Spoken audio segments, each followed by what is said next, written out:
TV Candidez. Aqui a cidade tem muito mais espaço. Fundação Jaime Martins, promovendo cidadania.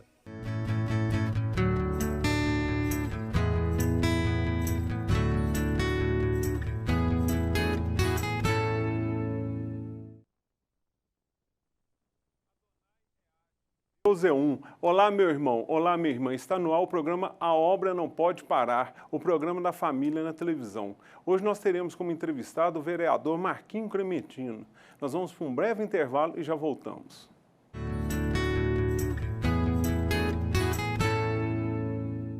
Servir a quem precisa. É com este lema que o grupo de voluntários A Obra Não Pode Parar sai às ruas para espalhar esperança e solidariedade. Desde 2013, o Ministério Carlos Sátiro faz da doação um exemplo. Ajude o projeto a continuar o caminho. Ligue 037 8801 7952.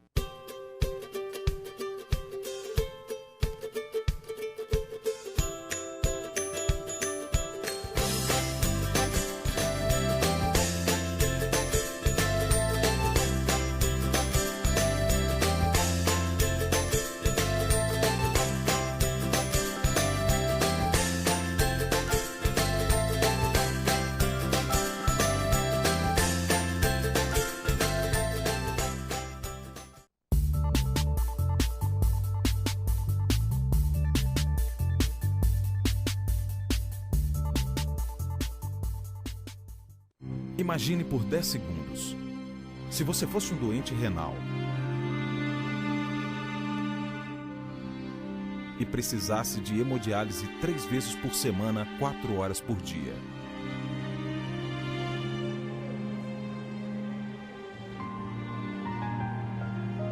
Para algumas pessoas, não é por apenas por 10 segundos, e sim por uma vida inteira. Para amenizar este sofrimento, a Adortrans precisa contar com seu apoio.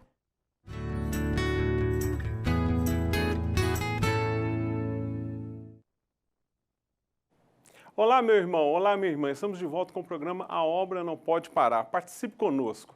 Você pode participar por e-mail, aobranãopodeparar2013@gmail.com, pelo WhatsApp 37 9168 2373 ou pelo fone 37 8801 7952. Não importa se você é judeu, se você é muçulmano, se você é católico, se você é protestante ou se você é espírita. Nosso Deus é um Deus único e você é bem-vindo em todos os nossos programas. Nós temos algumas campanhas no ar. A primeira é: você já abraçou seu filho hoje? Você, meu irmão, você, minha irmã, você já abraçou seu filho hoje? Você lembrou de abraçar seu filho? Se você ainda não o fez, vá lá e faça, meu irmão. Vá lá, minha irmã, e faça. Abraça o seu filho. Não deixe para amanhã. E amanhã lembre de abraçar novamente. Nós temos uma segunda campanha. Você já falou bem de alguém hoje? Mal todos nós falamos. E normalmente a gente fala muito mal. E bem? Nós estamos falando bem de alguém? Você já praticou isso hoje, falar bem de alguém? Se você não fez, faça. Fale bem de alguém hoje. E nós temos a nossa terceira campanha, que é uma campanha muito importante. Divinópolis, ore e reze. O que significa Divinópolis, ore e reze? Vamos orar ou rezar, independente da sua religião, pelo nosso poder executivo. Vamos orar e rezar pelo prefeito, pelo vice-prefeito, pelos secretários municipais. Vamos rezar e orar pelos funcionários públicos municipais. Vamos rezar e orar pelo nosso legislativo, pelos nossos 17 vereadores, pelos assessores dos vereadores que tanto trabalham, pelos funcionários da Câmara Municipal. Vamos rezar e orar pelo judiciário, pelos juízes, pelos oficiais de justiça, pelos funcionários do fórum, pelo Ministério Público. Vamos rezar e orar pela Polícia Militar, pela Polícia Civil, pelo Hospital São João de Deus, pelas UPAs, pelos postos de saúde. Você viu um ônibus passando ali? Reze e ore para aquele motorista de ônibus, pelos passageiros que estão ali dentro. Vamos rezar e orar pelos mototaxistas, pelos táxis. Foi na UPA, não teve aquele atendimento na hora, foi num hospital qualquer, não teve atendimento. Ao invés de reclamar, vamos rezar e orar por aquelas pessoas. Vamos rezar e orar pelos nossos médicos, pelos profissionais de saúde que estão trabalhando ali, pelas enfermeiras, os demais profissionais. Nós, nesse tempo todo, a gente sempre reclama.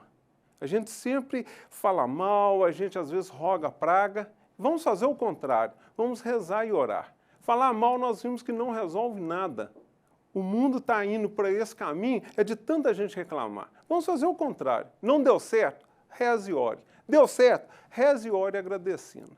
Então, quando você vive uma viatura de polícia, uma viatura de corpo de bombeiro passando, reze e ore por eles. Com certeza eles estão ali para atender uma chamada, para atender uma necessidade da população. Às vezes até para você mesmo. Se não for para você naquele momento, no futuro, com certeza, pode vir a ser. Então, ao invés de reclamar, irmão, ao invés de reclamar, irmã, vamos pegar, rezar e orar pela nossa cidade. Divinópolis é a cidade do divino. Vamos realmente transformá-la na cidade do divino. E como nós podemos fazer isso? Através de nossas rezas e orações. Ao invés de reclamarmos, vamos rezar e orar. Vai começar agora, salvo engano, amanhã, 103 horas de orações para Divinópolis. Participe. É na Praça Candidez, no conhecido Carrapateiro. Várias igrejas estarão lá. Leve a sua igreja, leve a sua família. Se você não puder ir da sua casa, reze e ore por Divinópolis. Divinópolis está precisando. Ah, está tendo muito crime, Carlos. Vamos rezar e orar. Com Deus é mais fácil. Nós vamos para um breve intervalo e já voltamos com o vereador Marquinho Clementino.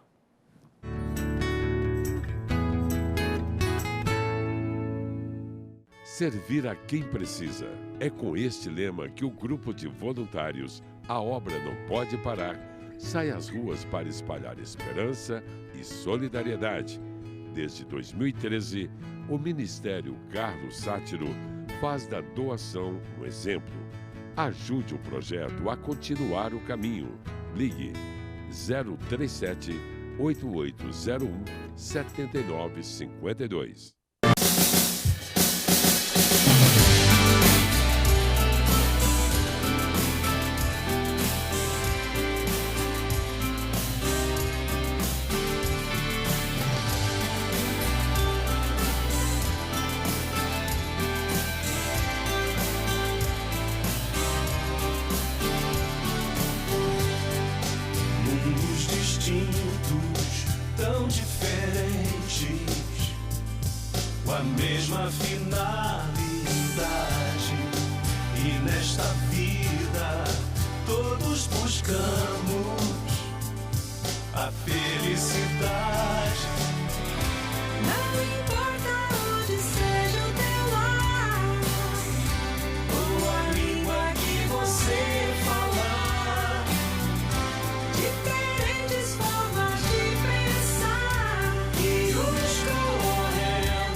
Olá, meu irmão, olá, minha irmã. Estamos de volta com o programa A Obra Não Pode Parar, o programa da família na TV.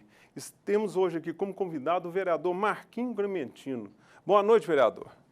Boa noite, Carlos. Boa noite às pessoas que estão assistindo suas residências. Um abraço, é um prazer muito grande estar aqui com você nessa noite. O prazer e a honra é nosso. Já abraçou seu filho hoje, vereador?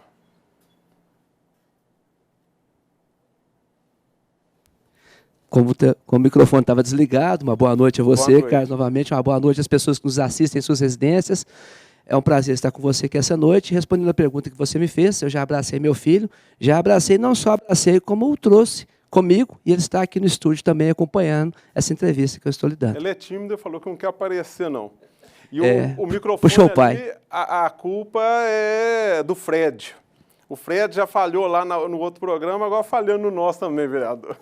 Não, mas quem dera se todas as falhas que cometemos fossem Claro. Né, desse tamanho. Vereador, o que o senhor tem feito por Divinópolis? Olha, Carlos, eu gosto de dividir o que eu tenho procurado fazer por Divinópolis.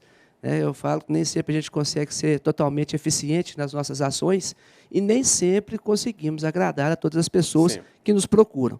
Mas o que eu tenho procurado fazer por Divinópolis, dentro das questões públicas, se estendem um pouco além desses 2 anos e 8 meses que eu estou como vereador. Eu fui administrador regional durante 12 anos, né, sendo 4 em Santo Antônio dos Campos, a minha terra natal, e mais 8 industrial, onde eu fui a convite na época do prefeito Demetrios, né, na gestão 2005-2008, e tive um apoio muito grande da ACID naquela época e também da FIENG. Então, em parceria com os empresários, nós conseguimos fazer muita coisa.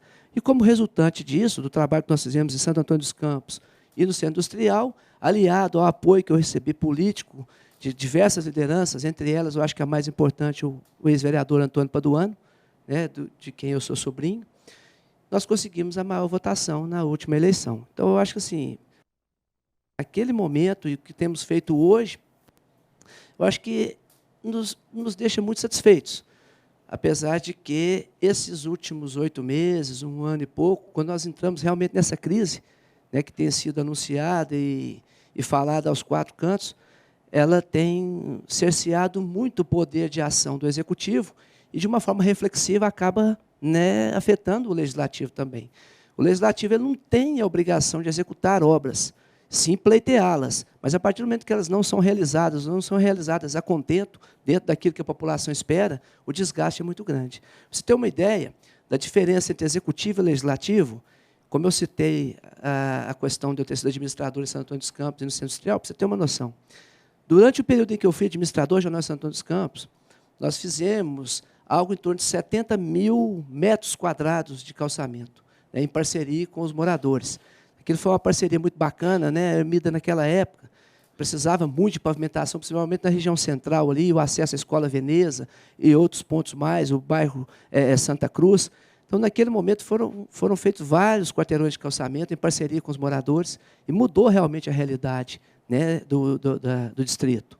Posteriormente, no Centro Industrial, mesma coisa, em parceria já agora com os empresários do Centro Industrial e em parceria com a CID, com a FIEG, como eu disse antes, fizemos algo em torno de 68 mil metros de calçamento, quase 1.000 metros de drenagem de águas pluviais, rede de esgoto. Então, quando você pega o Centro Industrial antes e pega depois, teve uma melhora significativa. E isso reflete não só na satisfação dos empresários, mas dos próprios clientes, né? E dos próprios parceiros, né? Dos empresários, pessoas que ali trabalham, que vão e voltam todo dia. Já na Câmara, hoje, no Legislativo, como eu já disse, a gente não tem o poder de executar, mas a gente tem o poder, né, de legislar, de elaborar as leis. E eu gostaria de citar, dentre as leis que foram elaboradas, 2 do nosso gabinete, leis promovidas dentro do nosso gabinete, em consenso com os assessores, que eu acho que são muito importantes. Das 2, uma é para atender às necessidades da população, mas de uma forma a ser executada diretamente pelo Executivo, que foi o projeto da limpeza dos lotes. Sim. Né? E tem o projeto que nós elaboramos depois, que é a da prevenção contra o diabetes, né? Da Semana de Prevenção contra o Diabetes. Então, dá para a gente fazer um comparativo. Por exemplo, a questão desse projeto de lei de limpeza dos lotes, ele é autorizativo. Como você bem sabe, a Câmara de Vereadores ela não pode legislar gerando despesas para o município. Então, ela autoriza o município a promover a limpeza dos lotes, caso o proprietário não faça após uma notificação, né? E encaminhar a conta depois para o proprietário. Esse projeto, até hoje, não foi startado, né? A Prefeitura ainda não teve condições de colocá-lo em prática. Então, quer dizer, é um projeto voltado para o Executivo que, infelizmente, até o presente momento, não gerou benefício nenhum. Já a questão da Semana de Prevenção e Combate ao Diabetes, que nós temos a condição de fazê-la, inclusive ela foi realizada na Câmara de Vereadores, né, com uma sequência de debates, aferimento de pressão, medição de glicose. Isso foi feito na porta da Câmara, no atendimento de mais ou menos umas 2.500 pessoas, Exato. Entre o aferimento de pressão e a medição de glicose. Então, foi um negócio bacana, a população participou, nós tivemos palestrantes que vieram, inclusive, do Rio de Janeiro, né? Então, Então, nesse trabalho do Legislativo, você vê a diferença. Nós podemos elaborar o projeto é aprovado, o prefeito sanciona, e nós temos a condição de tornar aquilo útil para a população. Ao passo que o primeiro projeto que eu disse, da limpeza dos lotes, ele fica totalmente dependente de uma ação do Executivo. Então, o que a gente pode dizer do que foi feito, do que a gente tem feito para o município, dentro das atribuições do vereador, que é o atendimento ao cidadão, a fiscalização com relação às ações do Executivo, e o pleitear de alguma ação que possa atender a população de uma forma mais eficiente, isso nós temos procurado fazê-lo, sabe? Como eu lhe disse, às vezes não consegue agradar a população naquilo que ela espera, mas o que é possível ser feito, nós estamos fazendo. Eu falo muito aqui, vereador, a população também tem que ir ao plenário. A população cobra muito, mas às vezes a gente chega lá no plenário e tem meia dúzia de pessoas. Dá para se cumprimentar cada um. O vereador lá falando tem condições de cumprimentar. Tem meia dúzia, 10, 15 pessoas só. O povo tem que comparecer mais na Câmara para começar a cobrar também. E a gente observa o seguinte, que ainda teve uma melhora muito grande, que é o fato das reuniões hoje serem transmitidas, Sim. Pela TV Câmara, através da TV Candidez. Até então se tinha a frequência, que era basicamente o que você disse, que tem lá hoje, porém a população que estava em casa não ficava sabendo de o que estava acontecendo. Então, o vereador realmente... Agora, são situações antagônicas. Eu acho que, a partir do momento que passou a ser transmitido, a população passou a ter um conhecimento melhor do que está sendo feito, de uma certa forma, o vereador passa a ser mais cobrado, mas, ao mesmo tempo, ele passou a ser beneficiado com essa atitude. Deixa eu te contar por quê. Até bem pouco tempo atrás, quando as reuniões não eram transmitidas, a gente tinha alguns jornais que, de uma certa forma, meio que acabavam extorquindo o vereador. Olha, você quer fazer uma propaganda conosco? Você quer fazer alguma ação e que a gente dê publicidade a isso? O custo é X. O vereador, não, eu não tenho como fazer isso. De repente, você viu uma matériazinha, sabe, denigrindo a imagem do vereador, ou falando alguma coisa, e acontecia. Alguns desses jornais hoje nem existem mais. Então, a TV Candidez, por exemplo, transmite as imagens geradas da TV Câmara. Então, hoje, a população sabe o que o vereador está realmente fazendo, o que ele está falando, qual que é a intenção do vereador. Então, eu acho que, como se diz, a partir do momento que isso passou a acontecer, o vereador passou a ser mais exposto, ele está mais exposto, mas ele passou a ter garantido que aquilo que ele faz realmente não vai ser distorcido. Vai chegar na residência das pessoas da forma como... Então, meu irmão, minha irmã, se você não puder ir à Câmara, toda terça e quinta, a partir das 14 horas, pela TV Candidez ou pelo Net Câmara. Você entra no site da Câmara Municipal e lá você consegue assistir pela internet, ou através aqui da TV Candidez. Vereador, com essa onda que está tendo aí de violência, às vezes até assassinato que está tendo bastante, o que a população pode fazer para ajudar as forças de segurança? Olha, eu tenho a questão da segurança como uma bandeira que a gente já empunhava e agora passa a empunhar cada vez mais em virtude das dificuldades que a gente está vendo hoje da própria polícia em coibir a criminalidade. Eu gosto de dizer que nós fomos presenteados com um comandante da polícia aqui, sem puxar saquismo, mas eu sou fã do Coronel Laércio. É muito eficiente. Eu acho ele uma pessoa de uma integridade, eu acho ele um cara muito bacana, sabe? E eu acho que a gente já era muito feliz com a presença do Tenente-Coronel Marcelo, Tanto o Carlos quanto o Augusto, Isso. Eu acho que por falta de Tenente-Coronel Marcelo, não vamos deixar de ter uma polícia eficiente. Mas, assim, eu acho que as pessoas que estão à frente do comando da Polícia em Divinópolis, eu acho que há muito tempo a gente não via pessoas tão comprometidas e tão competentes. Mas, infelizmente, a criminalidade vem aumentando de uma forma paradoxal, apesar de toda a eficiência da polícia, e da Polícia Mineira, que, vamos e convenhamos, é a melhor do Brasil. É a melhor do Brasil. Mas, indiferente disso, eu acho que a crise colabora muito. A gente começa a ver desemprego e o sentimento de impunidade que as leis brasileiras, infelizmente, elas não conseguem impor ao infrator um cerceamento mais rigoroso, ou mais eficiente. Então, essa sensação de impunidade colabora para o aumento da criminalidade. Mas o que acontece? A gente vê a ACASP, por exemplo, que é a Associação Comunitária para Assuntos de Segurança Pública, que se reúne todas as quartas-feiras, às vezes altera o local das reuniões, mas sempre se avisar de forma prévia. Mas a gente observa a importância da participação do cidadão, porque a CASP realmente ela é essa junção de forças. É a Polícia Militar, é a Polícia Civil, a sociedade civil de uma forma mais organizada.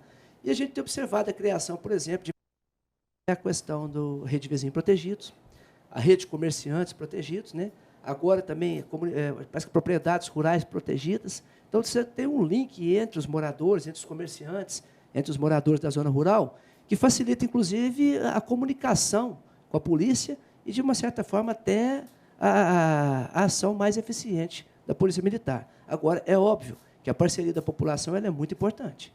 Né? Ela é muito importante, por mais coagida que a população esteja hoje, essa onda de arrastões em bares, esse alto índice de assassinato, né? Nós ainda estamos bem abaixo, graças a Deus, né, das estatísticas que a gente vê das grandes capitais, como é o caso de São Paulo e Rio de Janeiro, principalmente.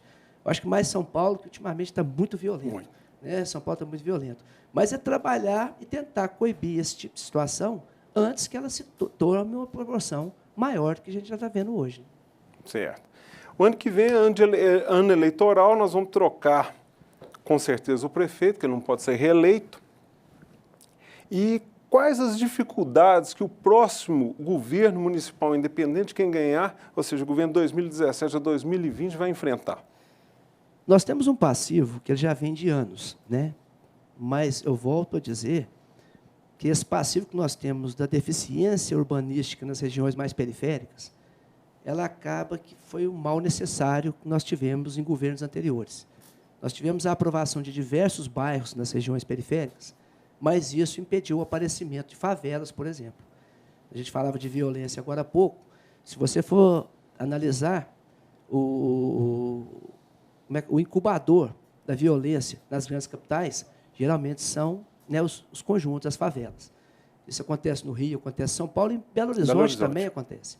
Então, a partir do momento que você criou um espaçamento maior dos bairros e a possibilidade do cidadão de baixa renda comprar o seu lote, comprar o seu móvel, construir a sua casa, ainda que sem uma infraestrutura adequada, mas você coibiu esse aparecimento desses conjuntos, né, dessas favelas, realmente, que colaboram bastante para o aumento da criminalidade.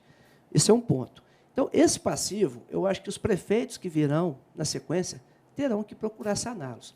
E você tentar conciliar falta de recurso com demanda de serviço, isso acaba que é um problema que os prefeitos anteriores já tiveram, os demais que virão também o terão, e isso não tem como fugir. Agora, o fato é que isso tudo, aliado a essa crise que nós estamos vivendo, a queda na arrecadação, o repasse do FPM, quase que todo comprometido, em decorrência desses créditos que foram tomados. Porque como a arrecadação ela é incompatível, hoje, para você ter uma ideia, gasta-se com saúde, com educação, uma coisa muito grande. Muito grande. Né? Então, o que fica, em termos de investimento, tirando a folha de pagamento, que o teto é 54%, e se formos analisar que a cada vez que você tem que fazer, tem que aumentar o atendimento, você tem que aumentar o atendimento na área da saúde, é um PSF novo que abre, ou então na área da educação, é um CMEI novo que abre, é toda uma gama de despesas que vem para a prefeitura, né? E que você não tem o aumento no FPM na mesma proporção. E na construção de situações para poder atender a população, como a arrecadação é pouca, o prefeito é obrigado a tomar créditos, e esses créditos são decrescidos nos valores do FPM que são repassados. Então, a cada vez mais, as demandas continuam, aumentam, e os valores a serem aplicados são menores. Então, equacionar esses valores é muito complicado. Agora, nós estamos diante de uma situação aí que é a questão do piso, né, salarial, essa vinculação e tudo mais. Eu quero dizer o seguinte, eu acho que uma situação que a gente já vem vivendo há vários anos, que é o servidor público municipal ter o piso de 1,5 salário. Né? Eu quero dizer o seguinte, eu sou totalmente contrário a retirar esse benefício. Sabe? Inconstitucional é isso, aquilo, que você até agora não era. Então, eu acho que a gente deve analisar isso muito bem, porque você vai mexer na qualidade de vida das pessoas. Sim. E eu quero acreditar que, antes de você cortar benefício, a gente tem que cortar desperdício. Não estou dizendo que está havendo desperdício no poder público municipal, mas eu acho que quando você faz uma análise cética de tudo aquilo que você tem que cortar, e você o corta de fato, aí você tem propriedade para chegar e falar, olha, nós já fizemos tudo que era possível ser feito.